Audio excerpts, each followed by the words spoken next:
दोस्तों अगर आप लोगों ने भी इंडियन रेलवे में एसी का वेटिंग टिकट बुकिंग कर लिए हैं, तब दोस्तों आप सभी लोग यह सोच रहे होंगे कि क्या मैं इस एसी का वेटिंग टिकट से यात्रा कर सकता हूं या फिर नहीं कर सकता हूं। तो दोस्तों आज के इस वीडियो में मैं आपको यही बताने वाला हूं कि अगर आप इंडियन रेलवे में एसी का वेटिंग टिकट बुकिंग कर लिए हैं, चाहे तो वो ऑनलाइन में वेटिंग टिकट बुकिंग किए हों, चाहे वो आप रेलवे स्टेशन के काउंटर से एसी का वेटिंग टिकट बुकिंग करवा लिए, तो क्या आप उस टिकट से यात्रा कर सकते हैं या फिर यात्रा नहीं कर सकते हैं। आज के इस वीडियो में आपको कंप्लीट जानकारियां देने वाला हूं, तो चलिए वीडियो को शुरू करते हैं। तो फाइनली दोस्तों सबसे पहले हम उन लोगों के बारे में बात कर लेते हैं जिन लोगों ने अपना एसी में वेटिंग टिकट बुकिंग करवाया है, लेकिन वह टिकट जो बुकिंग करे हैं या फिर करवाए हैं वह ऑनलाइन में टिकट बुकिंग किए हो, मतलब कि ऑनलाइन से बुकिंग किए हैं, चाहे तो आप IRCTC रेल कनेक्ट ऐप से बुकिंग किए हो, वेबसाइट से बुकिंग किए हो, किसी भी ऐप से बुकिंग किए हो। तो अगर आप ऑनलाइन में एसी का वेटिंग टिकट बुकिंग कर लिए हैं, तब दोस्तों आप उस टिकट से यात्रा कर सकते हैं। तब दोस्तों यहाँ पर आपको इंतजार करना पड़ेगा, ट्रेन चार्ट बनने तक इंतजार करना पड़ेगा।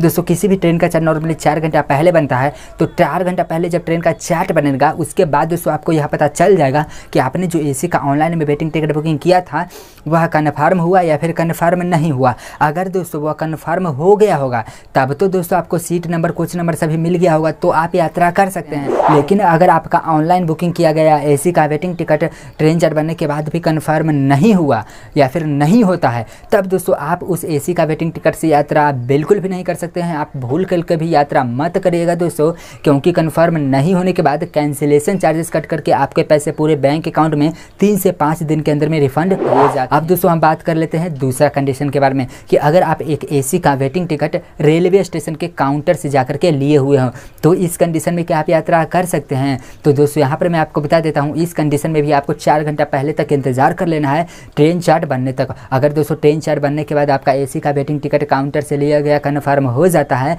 तब तो दोस्तों बल्ले बल्ले आप यात्रा करिए। लेकिन दोस्तों अगर कन्फर्म नहीं होता है, इसके बाद भी आप काउंटर का वेटिंग टिकट से यात्रा तो कर ही सकते हैं। लेकिन दोस्तों एसी का वेटिंग टिकट से यात्रा करने के लिए स्लीपर का ऐसा रूल्स नहीं है, बिल्कुल इससे कुछ अलग रूल्स है जो कि आप लोगों को जानना बहुत ही ज़रूरी है। दोस्तों सबसे पहले अगर एसी का आप वेटिंग टिकट लिए हुए हैं काउंटर से, अगर कन्फर्म नहीं हुआ तो यात्रा तो आप कर ही सकते हैं जैसे कि मैंने बताया। लेकिन दोस्तों सबसे पहली बात आपको ध्यान में रखना है कि अगर आप एसी कोच में वहाँ पर जा रहे हैं, तब दोस्तों वहाँ पर जाने के बाद अगर कोई सीट खाली होता है और अगर आप सीट पर बैठ जाते हैं, तब दोस्तों सबसे पहले इस बात को आप ध्यान रख लीजिए कि अगर कन्फर्म टिकट वाला कोई सीट आएगा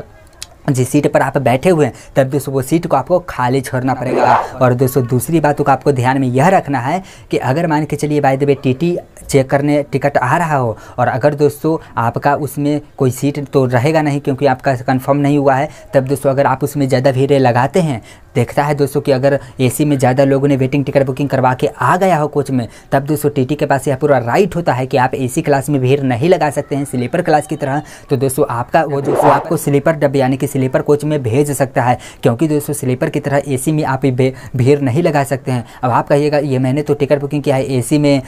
वेटिंग लिस्ट है, तो फिर मैं एसी के बोगी में यात्रा क्यों नहीं कर सकता हूँ। भाई साहब आप स्लीपर की तरह मैं बार बार कर रहा हूँ कि एसी में भीड़ नहीं लगा सकते हैं, इसलिए नहीं लगा सकते हैं। तो दोस्तों यहाँ पर आपको एक बातों का ध्यान देना बहुत ही ज़रूरी है कि अगर ज़्यादा भीड़ पाया गया, तब दोस्तों टीटी के पास यह पूरा राइट है या फिर टीटी हो सकता है कि आपको स्लीपर के डब्बे में भेज सकता है। इस बात को भी आपको ध्यान में रखना होगा। लेकिन दोस्तों एट द एंड आपका अगर एसी का वेटिंग टिकट